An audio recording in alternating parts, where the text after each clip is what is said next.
Ayan po mga kabida, sa magandang oras po sa lahat at welcome po sa aking channel. Nako po, eto, magandang reaksyonan po ito, mga kabida.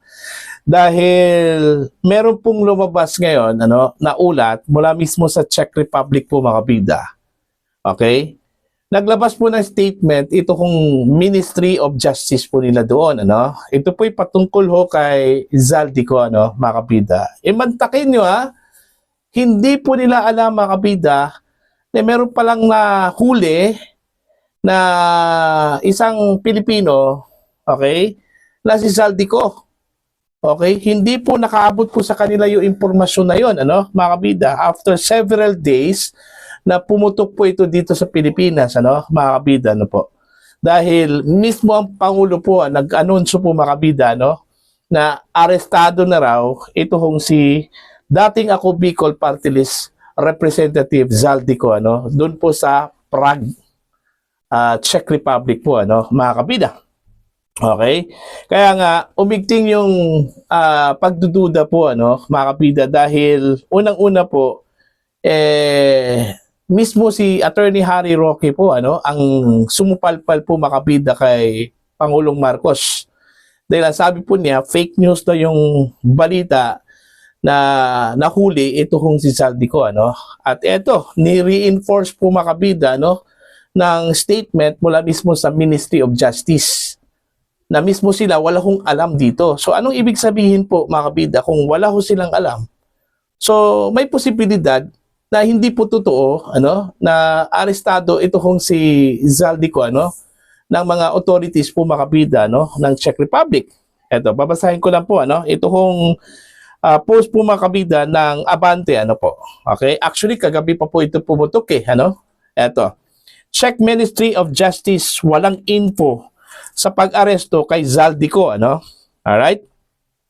Sa gitna ng mga ulat na tungkol sa pagkakadakip pa kay dating ako Bicol Party List Representative Zaldico, inihayag ng Ministry of Justice ng Czech Republic na wala pa silang natatanggap na opisyal na komunikasyon o kumpirmasyon hinggil dito. Sa isang pahayag na ipinadala sa Czech News Agency, sinabi ni Ministry spokesperson Marketa Antrova, kasalukuyan pa nilang kinakausap ang kanilang mga otoridad. Okay, ito yung sinabi po ni spokesperson ng Ministry of Justice po, mga kabida. The Ministry of Justice has not yet received any information about the person in question. We are in contact with the police who are currently investigating the circumstances surrounding this person, Ani Androva. Ayan. Ang pahayag na ito ay kasunod ng anunsyo ni Pangulong Bongbong Marcos na nahuli na si Zaldico at kasalukuyan umanong nakadetine sa Prague. Si Ko ay itinuturing na fugitive from justice matapos maglabas ng arrest warrant ang Sandigan Bayan laban sa kanya. Naharap ang dating kongresista sa mga kasong plunder at malversation kaugnay ng multi-billion pesos flood control scandal sa bansa. Ayon. So yun, malinaw po, mga kabida, okay? Wala hong alam ang Ministry of Justice po ng Czech Republic, dito ho sa balita na nahuli daw, ito hong si Zaldico sa kanilang bansa, mga kabida. Alright? At kasalukuyan pa pong nakikipag-coordinate po itong Ministry of Justice po sa kanilang mga otoridad po doon, Okay? Now, ano pong ibig sabihin po dito? Na mismo yung Ministry of Justice wala pong alam after several days po, na pumutok po dito sa Pilipinas, mga kabida. Para sa akin, imposible po na wala ho silang impormasyon na natanggap itong Ministry of Justice, mga kabida, kung totoo na nahuli po o inaresto po ng mga otoridad ng Prague, Czech Republic, itong si Zaldico, mga kabida. Okay? Parang lumabas tuloy dito na nakuryente po, itong si Pangulong Marcos, kung totoo man po ito, na wala hong impormasyon na natanggap itong Ministry of Justice. Alam niyo, Ministry of Justice na po yan Imposible na wala hong impormasyon, Nauna rito mga kabida, mismo si Attorney Harry Roque, sinupalpal po niya ito kung si Pangulong Marcos, okay, dito sa balitang ito. Dahil fake news daw mga kabida. Kasi meron daw nakausap ito kung si Attorney Harry Roque na isang immigration police mula sa Prague, okay? At kinumpirma na wala hong Pilipinong naaresto sa kanila hong teritoryo po, ano, mga kabida. Kaya doon po nagsalita ito kung si Harry Roque na fake news yung anunsyo po, mga kabida, ni Pangulong Ferdinand Bongbong Marcos. Now, ang tanong kasi dito, ano, saan po nanggaling itong impormasyon po ni Pangulong Marcos? Sino po yung nag-feed po sa kanya ng impormasyon na inaresto ito kung si Zaldico sa Prague, Czech Republic po, ano, mga kabida? Diba? Kasi imposible po na wala hong nag-leak na impormasyon po doon ho sa Czech Republic po, ano, mga kabida. Eto kung pagbabatayan mo lang yung timeline po, mga kabida, ano po. Alright? Lumabas itong balita noong April 16. Alright? Gabi po yun. Okay? Ang unang nagpasabog po dito, mga kabida, yung Inquirer.net. Okay? Kasi meron daw silang info na arestado na raw ito kung si Zaldico, ano? Mga kabida. Pero during that time, wala pa pong kumpirmasyon mula sa Department of Foreign Affairs. Mismo yung DFA po, ano, kinukumpirma po nila yung balitang yon, ano, mga kabida, ano po. After few hours po, naglabas na po ng anunsyo ito kung si Pangulong Marcos. Okay? Sa pamamagitan po ng kanyang official page po, mga kabida, sa Facebook, ano, na kumpirmadong arestado na po ito kung si Zaldico, ano, doon ho sa Prague. At in fact, may detalye siya konti doon, ano, mga kabida, na nagtangkad daw pumasok ito kung si Zaldico, ano, sa border ng Czech Republic, particular na po sa Prague. Subalit naharang daw siya doon, mga kabida, dahil wala ho siyang mga kaukulang mga papeles po, ano, nadala ito kung si Zaldico. Kaya yun, hinarang po siya doon, ano, at nakadetine daw, mga kabida, sa Prague at Czech Republic. At sinundan po ito, mga kabida, doon ho sa statement po ni Secretary John Vic Rimulya, no? Okay, kinabukasan po na kinumpirma na talagang arestado po ito kung si Zaldico. At in fact, meron nga siyang timeline na baka in 2 to 3 weeks daw, baka makabalik doon ng Pilipinas ito kung si Zaldico, ano, mga kabida, sabi po ni Secretary John Vic Rimulya. And then on the following day po, ano, mga kabida, naglabas uli ng impormasyon ito kung si John Vic Rimulya, no? Although narinig ko lang po ito sa balita po, mga kabida, no, na binisita daw ng mga Philippine officials ito kung si Zaldico doon. Alright? Now, kung totoo po na wala ho doon si Zaldico at hindi po arestado si Zaldico, now, ang tanong, sino yung binisita po nila, ano, mga kabida? Okay? Kasi para bang lumabas po ngayon, ano, na hindi malinaw kung arestado po si Zaldico. Alright?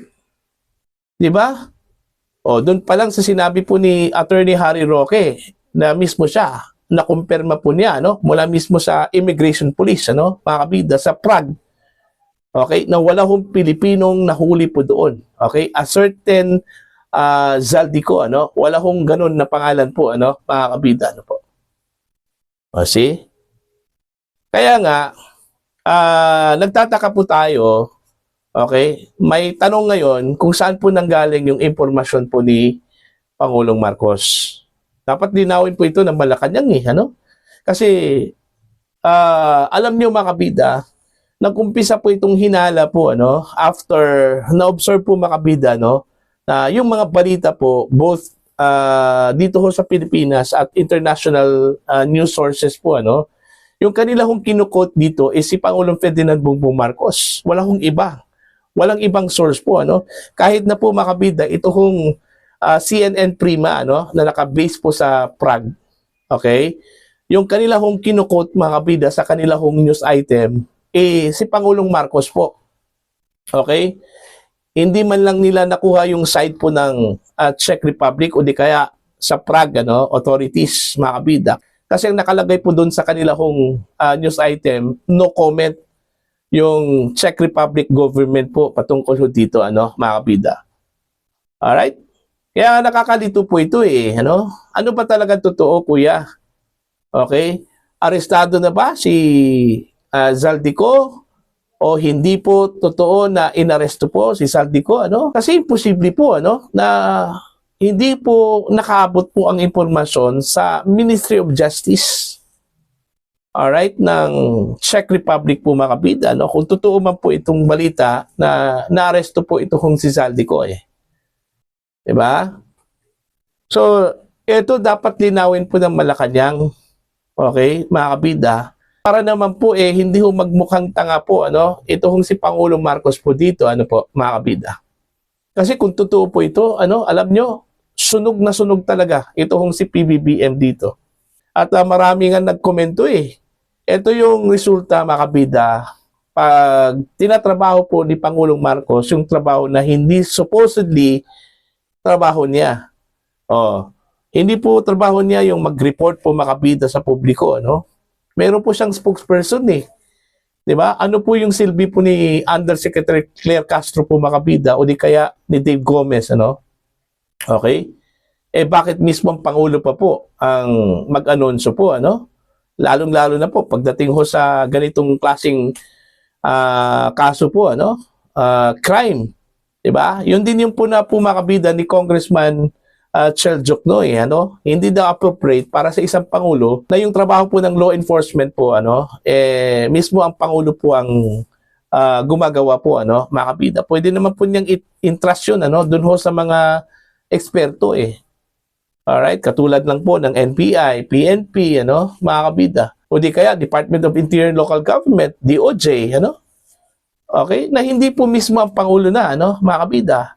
Dahil kung magkaroon po ng palpak, at least hindi ang Pangulo po, ano, ang direktang tamaan po, ano, mga kabida. Katulad dito.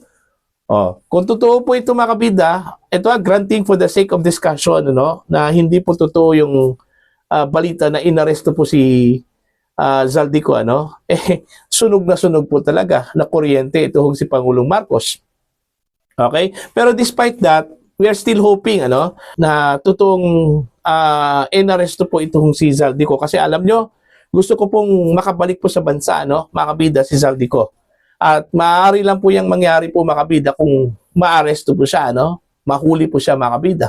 Kasi kung kusang loob po, mga kabida, no, na si Zaldico ang pupunta, babalik dito sa bansa, malabo po yun So, kailangan po na arestuhin po ito considering meron na po siyang kaso ano. In fact, declared as fugitive na po ito hong si Zaldico, ano, mga kabida. So, may babalik lang po yan dito sa bansa kung mahuhuli yan. At gusto ko pong makabalik yan sa bansa para sagutin niya yung lahat ng mga katanungan po, ano, patungkol ho sa kanyang involvement po, mga kabida. Unang-una po sa very controversial po, ano, na national budget po natin mula sa 2023, 2024 at saka 2025. Pangalawa po, issue po ng flood control project corruption po, ano, mga kabida. At gusto din nating malaman po, mga kabida, no, kung gaano po katotoo yung kanyang isiniwalat po, ano, sa kanyang video, mga kabida, kung saan po isinangkot po niya si Pangulong Marcos, okay, ito hong si dating House Speaker Martin Romualdez, ano, mga kabida, patungkol ho sa issue po ng corruption, mga kabida. Alright? Para po sa inyo opinion at pananaw po, ano, please comment down. Sa mga hindi pa po subscribe po sa akin channel, please subscribe. Just click the subscribe button, click the notification bell, click all para updated po kayong makabida sa aking mga uploads. Maraming salamat po sa inyo lahat.